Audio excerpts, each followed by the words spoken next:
This video is sponsored by Squarespace. Hello everybody, welcome back to my channel. Today I want to show you through my recent Yosemite trip. This was my first time going there. I went for Waterfall.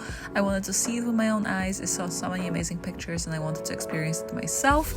I cannot wait to show you the pictures. I also have taken some cool film photos and make sure to see if you can spot them in between the digitals. And yeah, let's get right into the video. Day one.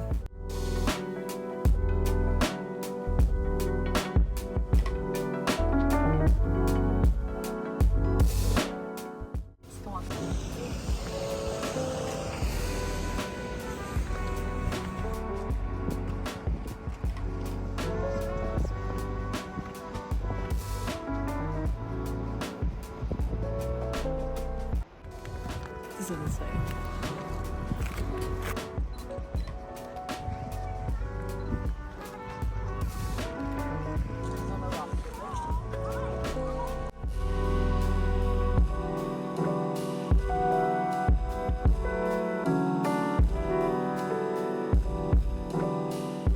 For those of you who have never been to Yosemite, the beauty of this place is that you can have everything at your fingertips. You can literally drive up straight to the waterfall. I brought two lenses with me for this trip. I got a 2 to 600mm f5.6 to 6.3 from Sony, and I also had the 24 to 50 f2.8. It's the brand new Sony release that I was testing out at the time, just to have some variety in focal lengths.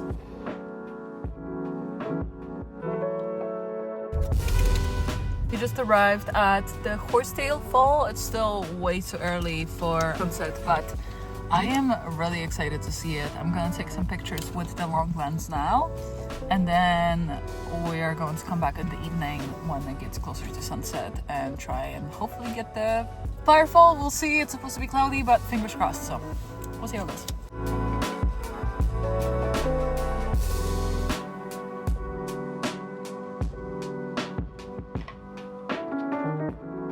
We are currently waiting for the sun to set. We still have around an hour, but we came in early to set up. I found the perfect spot that I like. I did not realize how tiny the waterfall actually is. I thought it was one that was earlier, closer to where I'm staying. I'm not the one to shame for size, but it's very hard to actually see it, so it's gonna be interesting. I found a spot that is covered around by trees, so it's going to be kind of like a nice little frame for the photo. I'm setting up my lens. I'm gonna try and use the 200 to 600 and see if it works, and if it doesn't, I'll switch to the shorter one, but hopefully this one will be fine. So I'll keep you guys posted. This is the lens I'm shooting on at the moment. It's the 2 to 600. This is the little spot we settled on. If you look that way, yes, you can see the waterfall very vaguely because it's a small boy, but we don't shame here for size, as I mentioned. So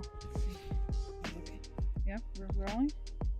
The 200 set up here on the tripod. I'm going to use my Sony a7R4 with the 24 to 50 to take some pictures. It's not ideal because the 50 is not close enough. However, I can crop it in pretty close, so it's fine. And it's a beautiful lens and it's pretty light, so it's easy. So I'm going to have this one set up, maybe for video as well, just to see. This is the camera. You can see the view here, if you'd like to. This is the view of the waterfall. Focus. Oh, yeah, so this is the waterfall. This is my view.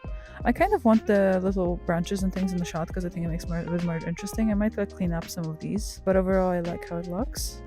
And then I'll be shooting on the 50, just like a bit of a wider image as well. So we'll see how it goes. Should I just do it as an ASMR? The entire video, just me whispering into the camera. We'll see what it looks like once it starts to turn into an actual firefall, because right now it's just the light. Look at all the people that are taking photos as well. There's so many of them. Everybody's prepared. I'm just really frustrated because I have this vision in my head of what I want this to be, and I just don't have the right lens for it, which is a bummer because I brought this one and I thought it was the right one, but you live and you learn. I'm not a landscape photographer, so, and I've also never been to Yosemite, so I have no idea what I'm doing, but it's okay. We all start somewhere. So the sun is about to set, probably 10 or 15 more minutes. There are some clouds, so I don't know if it's gonna happen. Hopefully. I have my camera set up on interval timer. Settings are 1/320th of a second f5.6 because this lens is 5.6 to 6.3, and ISO 400. Yeah, we're just shooting almost like a transition from before to after, and then at the same time I'll be shooting on my other camera as well to make sure that I'm getting a variety of angles that I can use because this one's pretty cropped in and I want something a bit further away, I guess. So we'll see how it goes, and I'll probably be taking some pictures with my phone as well. So wish us luck.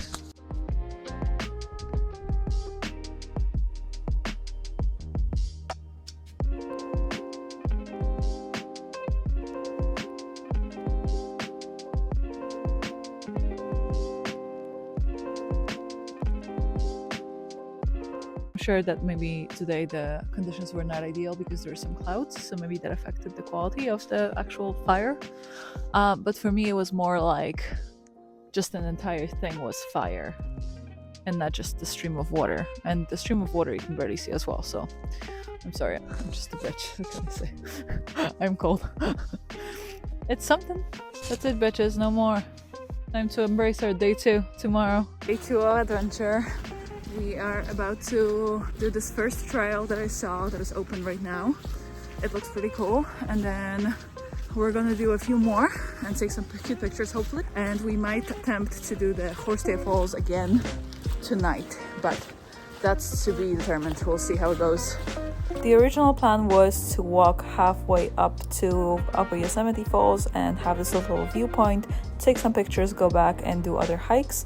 However, we ended up hating ourselves and just going full way through. The views were beautiful, the climb was not. It was 3,500 feet elevation. It took us probably around 4 or 5 hours. I'm not gonna lie, I was dying. I actually hiked quite a lot, but this was a beast. It was a super steep uphill. There was so many steps. It was just endless steps. Everything reminds me of her.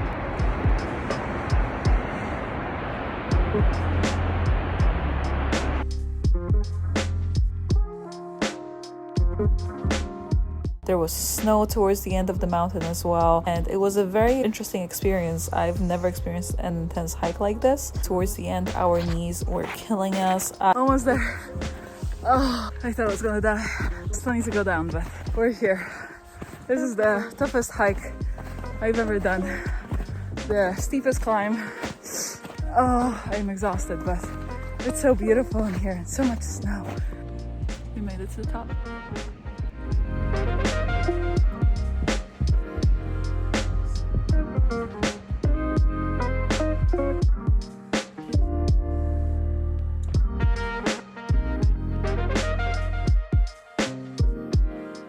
We are past the down part of the hike. It's already been around like 2.5 miles in snow with our crampons on. Now we're in the back to see the waterfall.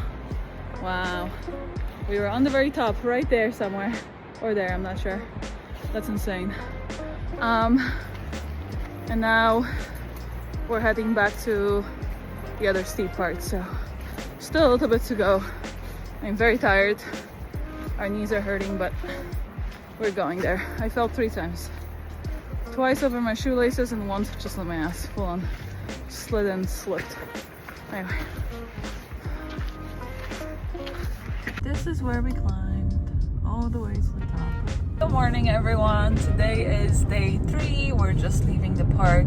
It was only a very short affair, but we are on our way out and we spotted some really cool wildlife that we took pictures of, mostly from the car. I don't want to disturb them too much, and we have the 200 to 600 foot actually came in really handy. We'll post the photos here. I took a photo of a pooping coyote, which was very exciting.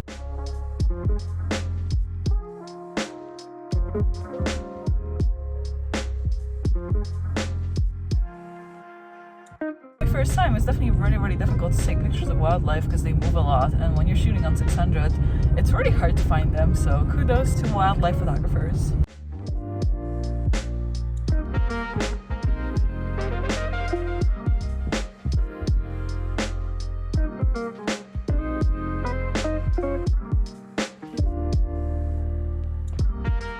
It's time to have a word from our sponsor. Whether you're a seasoned pro or just starting out, Squarespace offers intuitive tools to build websites as unique as your art.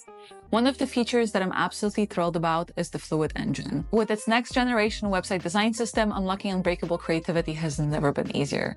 Starting with a best-in-class template, you can customize every design detail effortlessly using the reimagined drag and drop technology. It's seamless on both desktop and mobile, allowing you to stretch your imagination online. For someone like me who values a unique, visually stunning website, Fluid engine is a game changer. And photographers, listen up. Squarespace isn't just about beautiful websites. It's also a powerful tool for selling your photography. With the online store features, whether it's physical prints or digital downloads, Squarespace provides everything you need to start selling online. It's like having your own photography store at your fingertips. Now, here's something that sets Squarespace apart: appointments. Accept booking for its private sessions, workshops, or group classes directly on your website. Manage your schedule, accept secure payments, and even send automatic reminders.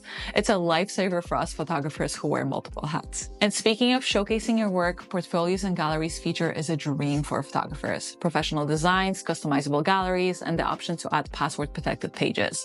It's the perfect platform to present our visual stories to the world. But wait, there's more. Monetize your creativity with member areas. Sell exclusive access to sections of your website, turning your passion into a source of income. It's like having your own VIP section for your most dedicated followers. Now, I know you're eager to get started. Head to squarespace.com/Anita for a free trial, and when you're ready to launch, you'll receive 10% off your first purchase of a website or domain. So, fellow photographers, make your online presence as stunning as your photography. I will see you on Squarespace. This is it for today. Thank you so much for watching this video. I hope you enjoyed it. I know it's not my usual content, but I thought I would expand and show you my other passions and what I do. Let me know if you liked the video and if you'd like to see more of those kind of videos. And if you did enjoy it, make sure to subscribe to my channel, click the little bell button so you don't miss any of my future videos, and I will see you guys next time.